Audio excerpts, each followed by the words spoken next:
Chinese leaders are desperately reaching out for markets in Africa to help pull China's economy out of the quagmire. But chances are that no African assistance is forthcoming. Welcome to John Uncensored. I'm Chris Chappell. Mark your calendars, my friends, on Saturday, October 12th at 8 p.m. U.S. Eastern Time. I will be hosting a special live stream celebrating you for helping us reach 2 million subscribers. And you'll want to be there. There will be some big announcements about the future of the show, and Matt, Shelley, and I will do something we've never done before. Again, that's Saturday, October 12th at 8 p.m. Eastern Time. See you there. So, have you heard that China is saving Africa? It's all over Chinese state-run media. Chinese efforts are greatly improving the lives of African farming communities.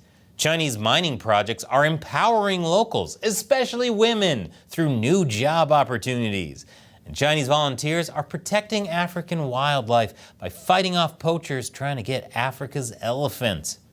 And here I thought that it was the Chinese demand for elephant tusks that had previously been driving African elephants towards extinction, and that Chinese leaders were generally pushing for a very different role for women. But don't let me spoil the party with context. Back to the Chinese version of the tale. All this Chinese service in Africa has resulted in the creation of more than 1.1 million jobs just in recent years, through investments in industries such as agriculture, processing and manufacturing, trade and logistics. With these investments, Chinese modernization has entered the lives and work of African people, bringing new ideas and methods, and always doing so with humility and grace. After all, who can forget back in 2011 when the CCP sent this Chinese head of logistics to the Democratic Republic of Congo, where he lavished praise on them for their successes in front of a documentary crew.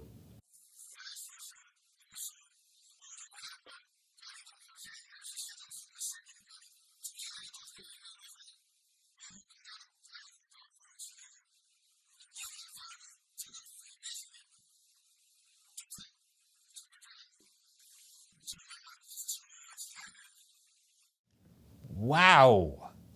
Right now that guy's thinking, get me out of here, and I don't blame him. I wonder if they're going to remake Black Panther and try to convince them that China is responsible for building Wakanda. Overall, the whole Chinese media narrative about China in Africa was probably best summed up in a sketch in the Chinese state-run media torchbearer of objectivity, the Global Times.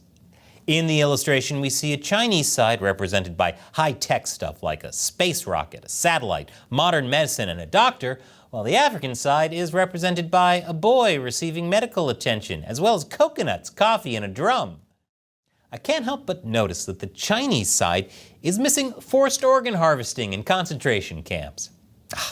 It's early. There's still plenty of time for them to bring that to Africa. But despite all this media attention, eager to leave an impression of an Africa in great need of what a modern China can offer, it's actually China that's in desperate need of what Africa can offer. You see, the Chinese economy is on its knees. Official economic growth numbers have been disappointing lately, to say the least. Chinese youth unemployment is soaring, and consumer confidence is nearing an all-time low. But on the bright side, their forced organ harvesting and concentration camp economy is booming. Did I say bright side? I meant blood-splattered side. But as part of a long-term strategy to rejuvenate the Chinese economy, the Chinese government has bet big on certain modern products, especially within the field of green tech. However, that has resulted in oversupply and plummeting prices for things like Chinese electric cars and Chinese solar modules. At the same time, governments across the world are starting to catch on to the CCP's plan to boost its economy by flooding the world with cheap Chinese green tech, heavily pumped up on state subsidies. Just in recent months, both the US and Canada have sharply increased tariffs on Chinese electric vehicles, as has the European Union. Because of that, the Chinese leadership is scrambling to find willing markets for China's green tech products, and they have their sights set on Africa. In fact, many of the stories about the blessing that is Chinese involvement in Africa were rolled out by Chinese state media during the run-up to a highly anticipated China-Africa summit held in Beijing earlier this month, which had representatives in attendance from around 50 African nations. The summit is officially called the Forum on China-Africa Cooperation, and it's been held every 3 years since 2000. Going into the summit, Beijing was eager to urge African leaders to take more of its green tech goods before Western curbs kick in on its exports, such as electric vehicles and solar panels. Ah yes, the classic sales pitch of, "You'll love this," even though most of the world doesn't want it. The old rule of supply and please take it. During his key address marking the opening of the summit, Chinese leader Xi Jinping said that China is ready to help Africa push for the global transition to green and low-carbon development. Yes, don't buy from Beijing's overcapacity of over-subsidized green tech products for Xi's sake. Buy them for your own sake. And who would know more about reducing carbon than the nation that has more carbon output than all other developed nations combined? Besides, with all that Beijing has done for Africa, African markets being open to Chinese products is a small ask, right? There's just one tiny problem. Chinese affairs in Africa up until this point are not as picture perfect as some would like them to appear. Take Chinese trade with Africa. For more than a decade, China has been Africa's largest trading partner. And last year, total trade amounted to around $282 billion. But that trade is very much skewed in China's favor, with the country exporting $64 billion more than it imports from African countries. A similar point was reportedly raised by the president of South Africa a few days before the summit, when he told Xi that he wants more balanced trade with China for his country versus the current situation, where South Africa imports twice as much as it exports to China. The day after, the finance minister of Angola said that China needs to step up its financing for Angola if the African nation is to absorb more Chinese-made goods, from solar panels to electric cars. Chinese lenders provided loans worth about $4.6 billion for African countries last year, which is a far cry from the peak in 2016 when they provided $28.4 billion worth of loans. But there's not just an issue with Chinese financing for Africa drying up. There's also growing African opposition to Chinese projects on the continent. For example, reportedly in Uganda, scores of people are repeatedly being arrested for protesting an almost 900-mile-long oil pipeline project that will transport crude oil from Uganda to the coast of Tanzania. Because China saw there will be blood as a blueprint, they drink your milkshake. Chinese companies are deeply invested in the project, not just through financing, but also through the state-owned China National Offshore Oil Corporation, which is licensed to drill the oil that will eventually pass through the pipeline. In June, thousands across Uganda and Tanzania rallied against the pipeline, partly because, to make way for it, around 100,000 people are facing the destruction of their villages. And if you're thinking this sounds like China's copying the plot of some other movie bad guy, yeah, it does. The CCP pays Hollywood so much because they need ideas. Many of these rallies took place near Chinese embassies and consulates because, as one protester explained to Al Jazeera, "We are pressuring China and others because they are the ones that will bring the money for this. The Ugandan government can't do it on their own." At the same time, many already completed Chinese projects in Africa have ended up as white elephant projects. These are projects that gulp up millions of dollars but do not generate enough returns to repay the loans that funded them, making them unproductive. That makes white elephant projects the worst white elephant gift you could ever possibly receive. Christmas is ruined. Take the 32-mile-long highway connecting Uganda's capital, Kampala, to the country's international airport, which was completed in 2018 and built using Chinese loans.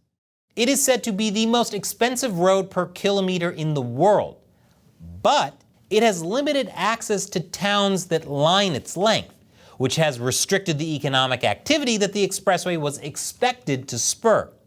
As a result, by 2023, local authorities had only generated $20 million from the project, while Uganda is stuck with a $350 million Chinese loan that it took to build the highway. There are many other examples of unfinished Chinese projects in Africa facing local opposition, as well as finished ones that aren't creating the payoff that was initially expected. Unfortunately, according to a South Africa-based researcher focused on China-Africa relations, there's very little transparency on a lot of Chinese investment in Africa, making it hard to determine what Chinese actors are promising and whether they're fulfilling these promises. This was the case with this China-funded railway project in Kenya. It was supposed to connect the East African nation with its landlocked neighbors, but the railway hasn't gotten further than the middle of the country. Working on it was discontinued in 2019 due to unexplained capital shortfalls. In other words, the money train literally ran out. So it makes sense if many of the African leaders that gathered in Beijing earlier this month don't feel particularly grateful or blessed about Chinese activities in Africa so far, or particularly keen on opening their doors to mountains of cheap Chinese green tech products. They're so poorly produced, they might wind up hurting the environment even more. Then Toto would have to change the lyrics to "I bless the acid rains down in Africa." And they're especially not eager at a time when African business owners are already complaining about competing with Chinese traders flooding markets. A situation that seems to mirror a wider discontent with cheap Chinese-made goods that appear to overshadow made-in-Africa products across the continent. Because all over the world, China's biggest export is disappointment. To persuade African leaders to import Chinese clean tech products, Angola's finance minister said that Beijing's pitch would not only need to include further financing to help bring down high inflation and grow jobs in the short term, but also ensure it had robust industries it could depend on into the future. And she did indeed deliver a pitch, pledging to provide around $51 billion in funding for more infrastructure projects and to create at least 1 million jobs. But for an African continent of 54 nations and almost 1.4 billion people, neither pledge is particularly impressive. And you can't trust China given their track record. They literally didn't finish that railway track. The promised funding is also a step back, not even close to the funding numbers announced during previous summits. But if China really wants to woo Africa into importing their green tech, they're going to need to learn from their unfinished and unpopular BRI mistakes, as well as hold back on flooding African markets with Chinese goods. Currently, Chinese activities in Africa are clearly far from perfect, but I know a Chinese head of logistics that worked in the Democratic Republic of Congo who might have a few words for Chinese leadership about that. I hope you learned something interesting in this episode. If you did, please consider supporting the show on patreon.com/China Uncensored. As a thank you, I might answer your question on the show. And today's comes from RB187$. Hey Chris, love the show. I've been a fan since the pandemic.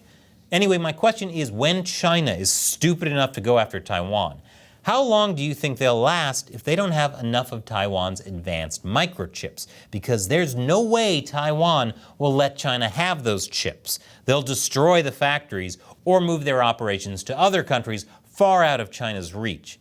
Plus, when China attacks, it's not just going to be Taiwan and China fighting. China's whole neighborhood is coming to the party. That's a great question, RB, and honestly, it's something I'm extremely worried about. Taiwan makes some of the most advanced semiconductors in the world. Those are the guts of high-tech computers that run the world. China desperately wants it. The CCP can't manufacture these kind of high-end microchips. That's why the US has so effectively sanctioned China by cutting off their access to semiconductors with things like the CHIP Act.